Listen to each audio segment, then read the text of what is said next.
How close can the Miami Dolphins be to being done with their build on the trenches this offseason? We're exploring both sides of the football and who may still be needed to be added here today on Locked On Dolphins.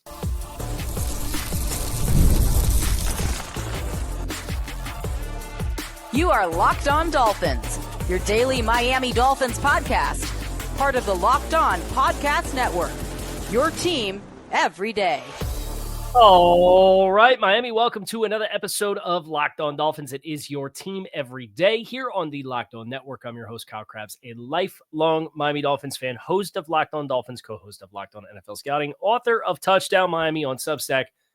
I want to give a special welcome and shout out to our everydayers because it is your team every day. We don't just say it, we live it here on the Locked On Network. Today's episode of Locked On Dolphins is brought to you by the Amazon Fire TV Stick 4K. Turn any TV into your Xbox, no console needed. Head to Amazon.com/Fire TV Locked On to learn more. The trenches, obviously, a big point of emphasis for the Dolphins this offseason. It's where they spent their first-round draft pick. It's what they gave their biggest contract to in free agency. Looking specifically at the interior of both the offensive and defensive line has very clearly been something that the Dolphins walked out of last season saying we need to be better. And good. You know, and frankly, it's been an area that the investments of a couple of years ago did a lot of the heavy lifting. And then last year you tried to slap the Band-Aid on it with throwing all the bodies that you had with the not just the Deshaun Hands of the Benito Joneses who ended up making the roster, but the Dolphins had the Jonathan Harrises of the world, the Neville Gallimores of the world. They had a collection and a gaggle of like 8 guys and said, hey, we're going to let the best guys win here and compete. Now they're going to do that somewhere else this offseason, potentially at corner. You know, we'll see what it all looks like when it's all said and done because you're working in a finite resource environment and there's only so many contracts and roster spots and premier investments to go around. So to not slap together a group, and then they frankly struck gold with signing Calais Campbell late in the process. He played 615 snaps for you defensively last year. It's very clear and obvious that they want to be stronger in the middle as a football team. And I know for a lot of football fans that have been following this team and have been frustrated that they haven't been more invested in attacking that area, this past week's been a breath of fresh air. The question is now, how close are you to being done? And I think for that, you look to the depth chart and you take a look at what the Dolphins' starting 5 is. And I think the starting 5 that you have projected right now is probably going to be the group that you see when the season starts, barring injury issues. Patrick Paul, left tackle. It's going to happen.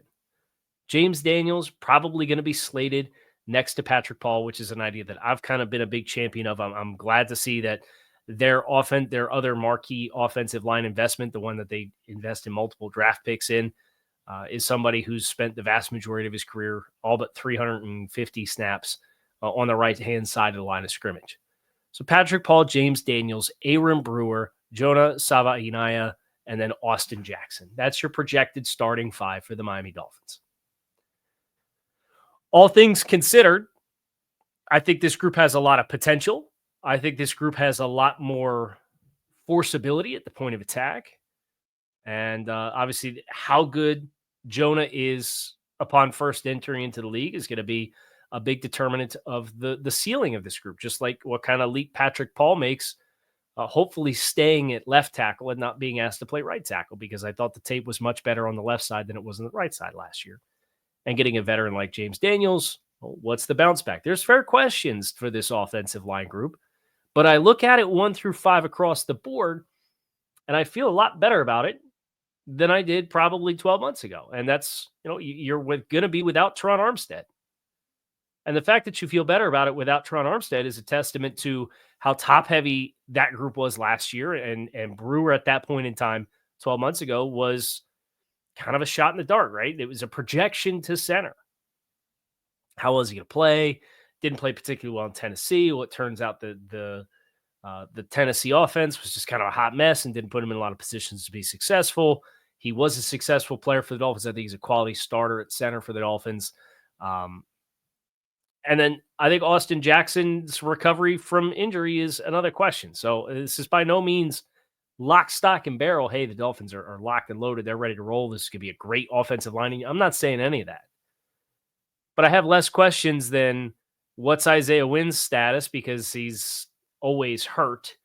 And who's going to get the other guard spot? Are they going to sign somebody off the street that could immediately be an upgrade over either Robert Jones or Liam Eichenberg? The depth here is a fair question to ask because Larry Borom can play on either side of the center. He can play guard and tackle. Right, so he's a utility offensive lineman, just like Liam Eichenberg is, where Liam could play theoretically all 5 spots. I don't think that's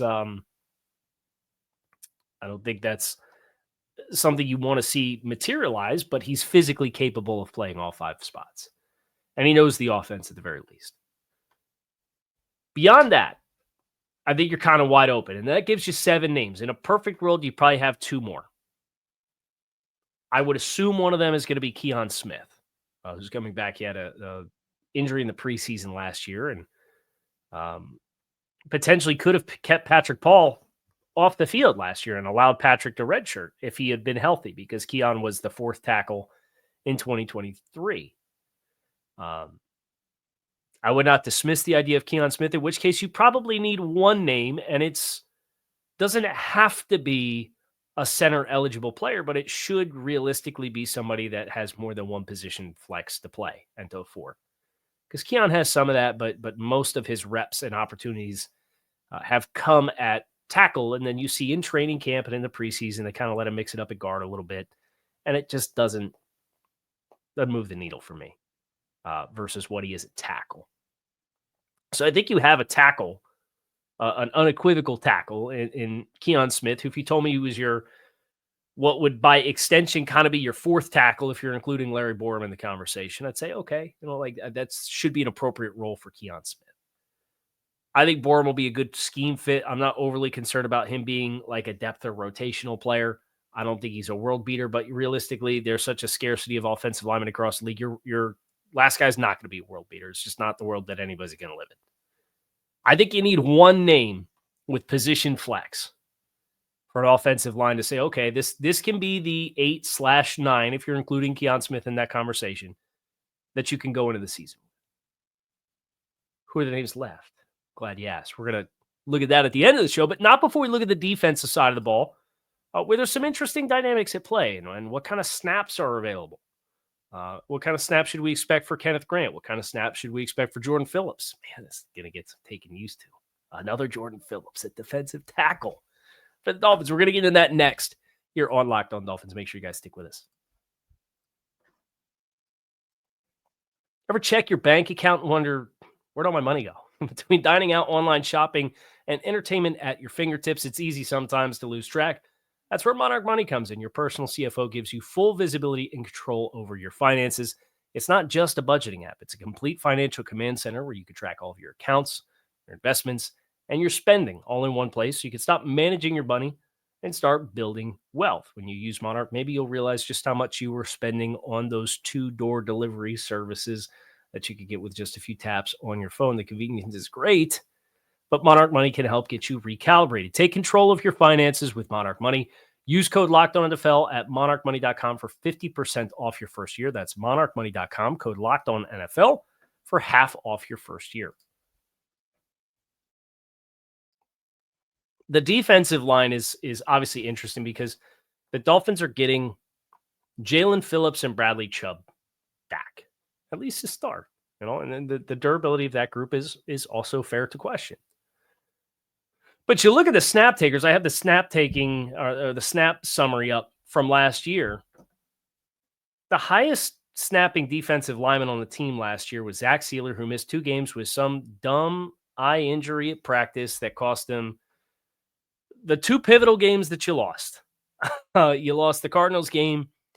You lost the Bills game, the second Bills game. Zach Sealer plays.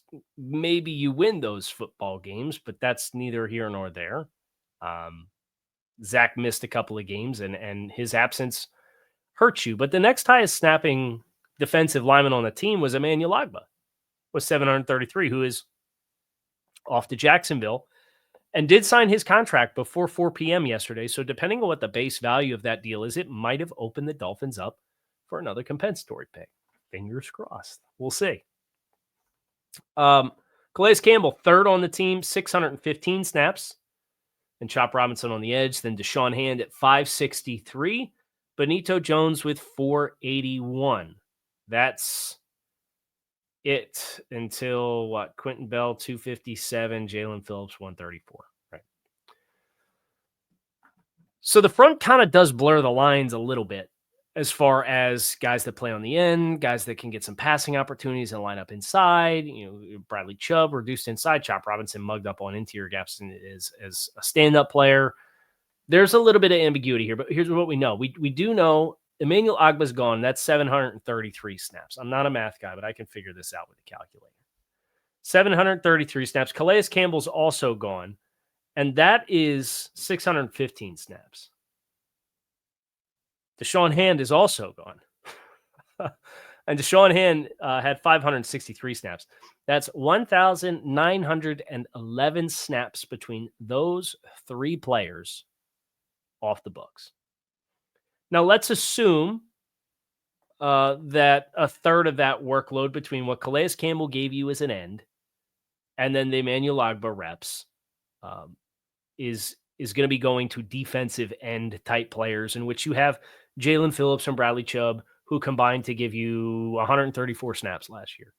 Those guys could feasibly, if they were completely healthy, each give you 800.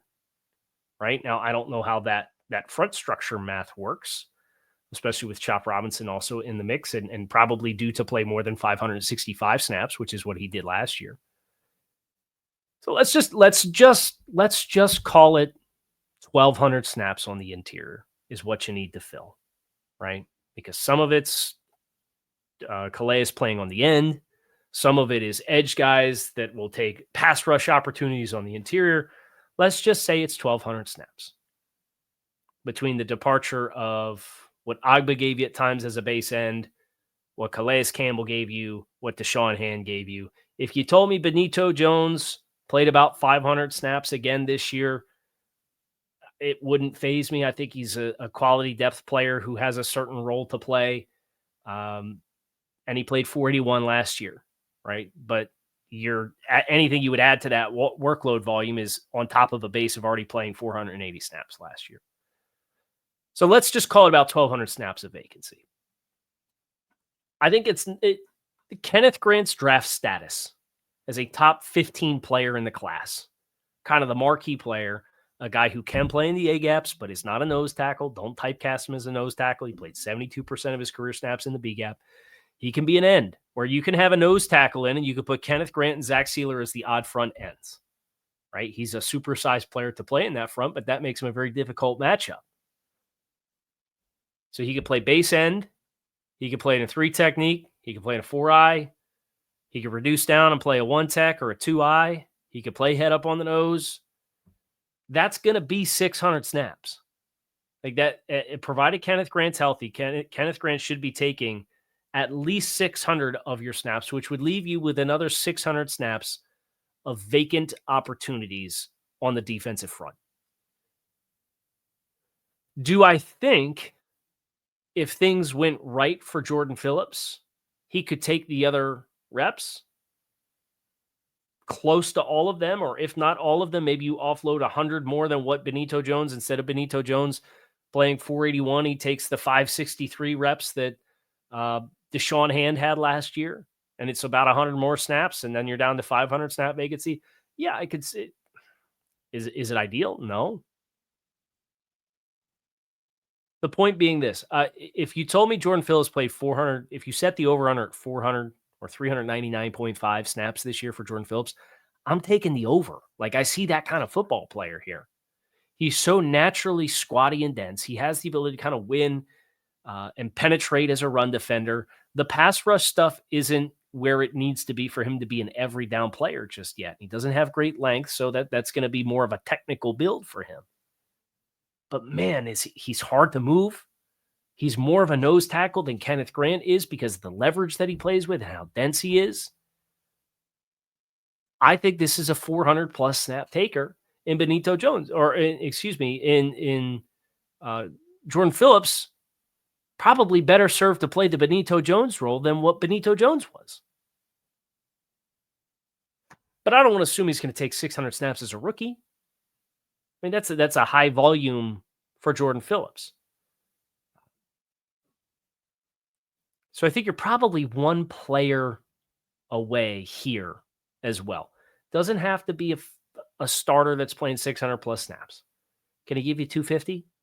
Can you find somebody that can give you 250 snaps as potentially, preferably not on the nose, between what you have in Benito Jones, with what you have in Jordan Phillips, and the fact that Kenneth Grant can do it as well?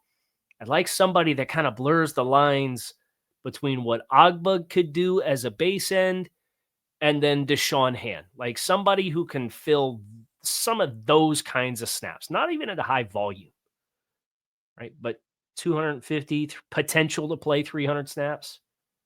You find somebody to do that, and I think this group could probably say that it's ready to go. Now, they may aspire to have more depth, but that's a numbers game, and there's only so many guys to sign. So who's out there? We're going to take a look here on Locked On Dolphins. Make sure you guys stick with us. The NBA playoffs are here, and FanDuel is giving new customers an incredible way to get in on all of the action. Right now, when you join FanDuel and place your first $5 bet, you'll get $250 in bonus bets if your first bet wins. FanDuel makes betting super easy. We're not betting on the Heat anymore, but maybe you're betting on the Florida Panthers, a big comeback win last night, or you're diving into some player props, from three-pointers to steals to assists to goals. FanDuel has so many ways for you to bet on your favorite player props. Plus, after the game tips off or the puck drops, you can even combine live prop bets into a same-game parlay for a chance to win big. Don't miss out. Head over to FanDuel.com and claim your $250 in bonus bets today. So I have overthecap.com up here looking at the free agency tracker with the acknowledgement that we're probably and preferably looking for a singular player that has guard tackle flexibility, and you're preferably looking for a base end type player in free agency. Now, these at this stage are probably going to be short-term bridge players or players that have some significant questions. But when I look at who's still out there on the free agency market, I see a couple names that are of interest to me, including somebody who is a part of the 2025 Miami Dolphins offseason blueprint, that being Joe Noteboom from the Rams. 30 years old, coming off of a bigger contract, probably holding out hope he's going to sign somewhere to start. Played 20% of snaps last year in games rest for the Rams. Has guard tackle flex. Has experience with the terminology of the offense. That's an attractive option for me because I don't think that's going to be a break the bank type of player, especially when you see a name like Tevin Jenkins with some questions and some durability questions and competing to start, signed for like $3 million. That's kind of the stratosphere I think you could get Joe Noteboom for. Then I think that's a name you have to consider. I would also invoke the name Daniel Brunskill, who also has experience playing inside and outside, and 31 years old. He played last year for less than $3 million already. So I think that's a player that makes some sense and has some guard resume to go with some tackle resume. He's better on the inside. There's no question there. But those are the two names that really pop to me when I'm looking at names that make sense. And Brunskill, of course, spent time in San Francisco playing with the 49ers, making him also somebody that has the terminology background and familiarity that would be a valued addition. When you switch over to the defensive side of the ball, there's some interesting names. I will say that. Unrestricted free agents that currently exist. Fali Fatukasi signed last year, played for just over $5 million with the Texans. You have I don't want to say Taven Bryan's name here. I really don't. John Kaminsky retired. That was a bit of a bummer. Maybe William Golston with the Bucks, 34 years old, plays about 24% of the snaps. You have, let's see, Brent Urban is a great name to call out here, actually. He's been with the Ravens for seemingly forever. But 6'7", 295, between the Ogbah and hand type of background. From a history of perspective, he's played a decade in the league.